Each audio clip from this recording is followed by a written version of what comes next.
बात कर लेते हैं एंटीलिया केस की, जहां रोजाना नए खुलासे हो रहे हैं। सीनियर सचिन वाजे इंस्पेक्टर को कोर्ट ने 25 मार्च तक कस्टडी में भेज दिया है। बड़ी खबर यह है कि शरद पवार ने आज शाम 4 बजे एनसीपी कोटे के मंत्रियों की बैठक बुलाई है। बैठक में सचिन वाजे मामला भी उठ सकता है। आपको बता दें कि महाराष्ट्र का गृह मंत्रालय एनसीपी के पास ही है और एनसीपी के नेता अनिल देशमुख महाराष्ट्र के गृह मंत्री हैं। सचिन वाजे पर अब तक शरद पवार ने चुप्पी साध रखी थी, लेकिन अब आज शाम को शरद पवार ने अपने कोटे के मंत्रियों की बैठक बुलाई है। शरद पवार शाम 4 बजे इस बैठक में खुद हिस्सा लेंगे।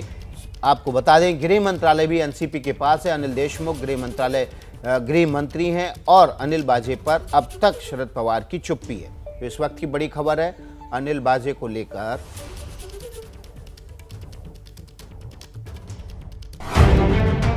सचिन वाजे को मुंबई पुलिस का एनकाउंटर स्पेशलिस्ट कहा जाता है। सचिन वाजे हाई प्रोफाइल केसों में अहम भूमिका निभा चुका है। हाल ही में सुर्खियों में रहने वाले टीआरपी घोटाले में भी जांच टीम में सचिन वाजे हिस्सा रहा। हाल ही में उनके पास अभिनेत्री कंगना और ऋतिक रोशन के बीच ईमेल मामले की जांच भी आई थी। इन्हीं मामलों की आड़ में सचिन वाजे को लंबे वक्त तक महाराष्ट्र सरकार बचाती रही। केंद्र की जांच एजेंसियां बार बार मुंबई महाराष्ट्र में घुसकर हमारे पुलिस फोर्स का मनोबल कम करने का जो एक षड्यंत्र कर रही है, वो राज्य को अस्थिर करने का काम है।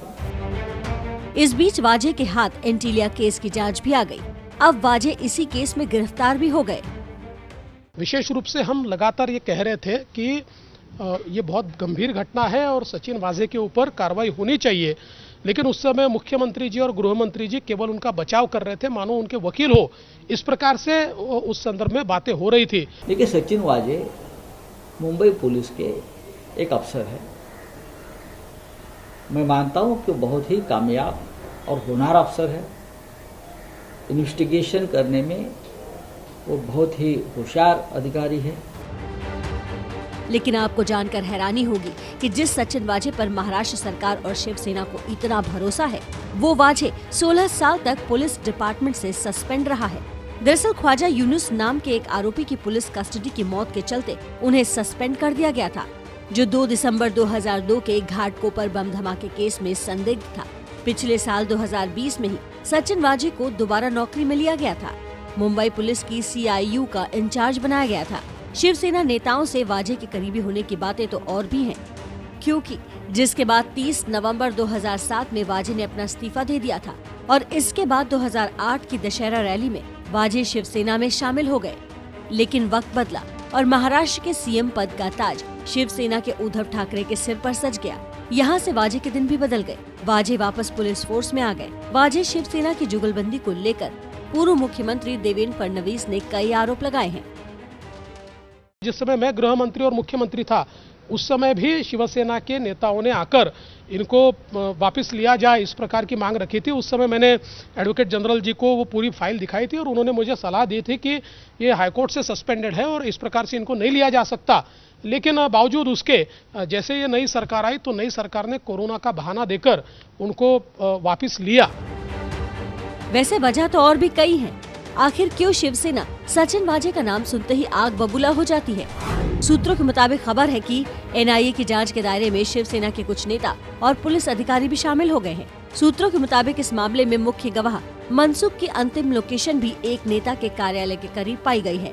ये नेता और सचिन वाजे आपस में बेहद करीबी बताए जाते हैं। बीजेपी इस मुद्दे पर लगातार शिवसेना को घेर रही है। महाराष्ट्र बीजेपी ने तो सचिन वाजे का नार्को टेस्ट कराने की मांग भी कर दी है।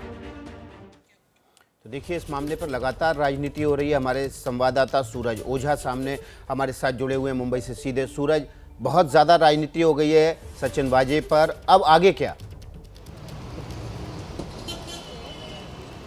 विकास, जिस तरह से NIA इस पूरे मामले को इन्वेस्टिगेट कर रही है, ऐसे में किसी भी तरह का एविडेंस पाना काफी एक चुनौती है, क्योंकि जिस आरोप के कटघरे में सचिन वाजे खड़े हैं, उसी मामले के हेड IO भी सचिन वाजे रह चुके हैं, जिस वजह से ऐसी आशंका जताई जा रही है कि उन्होंने कई एविडेंसेस को टेम्पर किया हुआ हो सकता है। ऐसे में एनआईए के सूत्र हमें जानकारी देते हैं कि सचिन वाजे को गिरफ्तार करने की वजह सिर्फ इतनी थी कि सीसीटीवी फुटेज में उन्हें कुछ सस्पिशियस चीज मिला था। जो इनोवा गाड़ी एनआईए ने जब्त की है वो गाड़ी सीआईयू खुद इस्तेमाल करती थी और वो गाड़ी उस क्राइम के वक्त इस्तेमाल किया गया था। सीसीटीवी फुटेज जो एबीपी न्यूज के हाथ लगे हैं उसमें वही इनोवा गाड़ी कमिश्नर ऑफिस से 24 तारीख की करीब 11:46 पर निकलती है और वो थाने जाती है। थाने में उसी गाड़ी का नंबर प्लेट बदला जाता है। उसके बाद वो गाड़ी स्कॉर्पियो के पास आती है जो प्रियदर्शनी के पास उसका इंतजार कर रही होती है। दोनों गाड़ियां एंटीलिया के पास आते हैं। स्कॉर्पियो में जिलेटिन होता है, वो वहीं खड़ी हो जाती है। ड्राइवर उस इनोवा में बैठकर यहां से निकल जाते हैं, जिसके बाद वो थाने जाकर वापस से उसी गाड़ी का नंबर प्लेट चेंज होता है। वापस वो गाड़ी एंटीलिया के पास आती है जहां पर वो रेकी करते हैं कि स्कॉर्पियो सही सलामत है या नहीं है। उस इनोवा गाड़ी से जो ड्राइवर निकलता है वो पीपीई सूट पहना होता है। एजेंसी के कान तब खड़े हुए जब वो सीसीटीवी फुटेज एनालाइज कर रहे थे और जो दूसरी बार एंटीलिया जो इनोवा गाड़ी आई उसका नंबर प्लेट और जो कमिश्नर ऑफिस से सुबह गाड़ी निकली थी उसका नंबर प्लेट एक ही था। उसके बाद उस फुटेज को और एनालाइज किया गया। उसके बाद 13 मार्च को एक और सीसीटीवी फुटेज एनआईए के हाथ लगा जिसमें वही इनोवा गाड़ी कमिश्नर ऑफिस से वापस से निकलती हुई दिखाई दी, जिसके बाद बताया जाता है वो गाड़ी मोटर ट्रांसपोर्ट डिपार्टमेंट के पास गई रिपेयरिंग करने के लिए। तो कई सारी चीजों ने एनआईए का ध्यान आकर्षित किया और वजह के ऊपर और भी सस्पिशन बढ़ता गया और उन्हें गिरफ्तार किया गया। तो हालांकि इस मामले में अभी और भी एविडेंस कलेक्ट करना बाकी है। इसमें ऐसा भी बताया जा रहा है कि इतनी बड़ी वारदात को सचिन वाजे अकेले अंजाम नहीं दे सकते।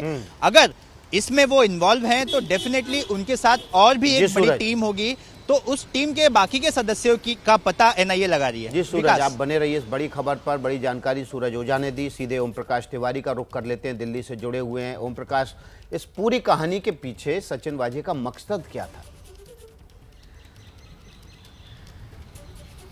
बिल्कुल विकास, मैं आपको बता दूं, ये पूछताछ लगातार सचिन वाजे से हो रही है कि इस पूरी कहानी के पीछे मकसद क्या था। लेकिन सचिन वाजे जो मकसद एनआईए अधिकारियों को बता रहा है वो एनआईए अधिकारियों के गले नहीं उतर रहा है।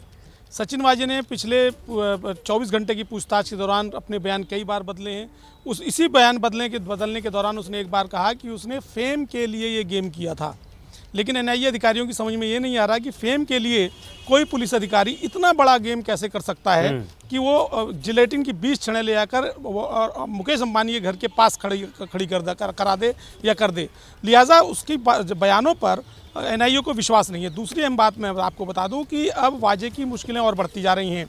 एनआईए सूत्रों के मुताबिक मनसुख हिरेन को लेकर वाजे से पूछताछ की गई है। वाजे के ऑफिस के जो और कल अधिकारियों को बुलाया गया था उनसे भी अब मनसुख हिरेन को लेकर पूछताछ की गई है। एनआईए सूत्रों के मुताबिक मनसुख हिरेन के बारे में वाजे ने ये कबूल किया है कि वो मनसुख हिरेन को पहले से जानता था, लेकिन उसने कहा कि जिस दिन उनकी मौत हुई वो क्रीक इलाके में नहीं था, वो वहाँ से बहुत दूर दक्षिण मुंबई के डोंगरी इलाके में था। एनआईए सूत्रों के मुताबिक वो इस बात को जस्टिफाइड करने की कोशिश कर रहा था कि वो मौका वारदात पर जहां हिरेन की मौत हुई वहां से कई किलोमीटर दूर था। इन बातों ने एनआईए का शक और वाजे पर गहरा दिया है। लिहाजा अब एनआईए जानना चाहती है कि इस पूरी वारदात के पीछे मकसद क्या था और इस पूरी वारदात का मास्टरमाइंड कौन है। विकास जी, ओम प्रकाश तिवारी और सूरज ओझा दोनों का बहुत बहुत शुक्रिया। इससे मामले से जुड़ी हुई जो भी बड़ी खबर होगी सबसे पहले आप एबीपी न्यूज पर देखेंगे। न पाबंदी हो न कोई हद हो तो बस खुद बनाई सरहद हो। ये मुहिम है परतों में छिपे हर सच की तलाश की, सियासत पर रखी पैनी नजर और आंख की, खबरों की दुनिया में एक जिम्मेदार आवाज की, जुर्म और जुल्म के खिलाफ हर बेबस के लिए इंसाफ की।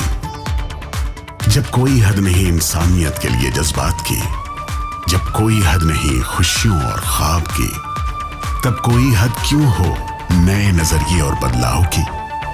तोड़ के हदों के ताले नए सपनों को पाले, बांधे सबको एक धागे, आपको रखे आगे एबीपी न्यूज।